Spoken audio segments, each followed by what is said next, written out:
আসসালামু আলাইকুম ওয়া রাহমাতুল্লাহি ওয়া বারাকাতুহু।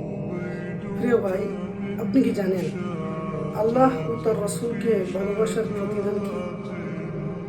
এই হাদিসটি হযরতে আনাস ইবনে মালিক রাদিয়াল্লাহু আনহু থেকে বর্ণিত।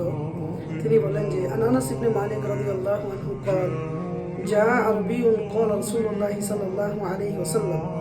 একবার এক গ্রাম্য আরবীয় লোক রাসূল সাল্লাল্লাহু আলাইহি ওয়াসাল্লামের নিকট আসলেন এবং রাসূল সাল্লাল্লাহু আলাইহি ওয়াসাল্লামকে বলতেছে মাতাসসা, ইয়া রাসূলুল্লাহ, কিয়ামত কখন হবে? রাসূল সাল্লাল্লাহু আলাইহি ওয়াসাল্লাম উত্তর দিলেন, ওয়ামা যাআদাত লাহা, তুমি কিয়ামতের জন্য কি উপার্জন করেছো কিংবা কি অর্জন করেছো?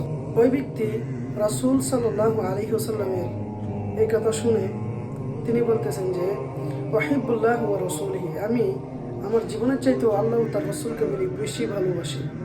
রাসূল সাল্লাল্লাহু আলাইহি ওয়াসাল্লামের কথা শুনে তিনি বললেন, ফাআনতা মান আহবাবতা মুতাফাক্কুন আলাইহি, সুতরাং তুমি যাকে ভালোবাসো তার সঙ্গেই তোমার কিয়ামত হবে বা হাসর হবে।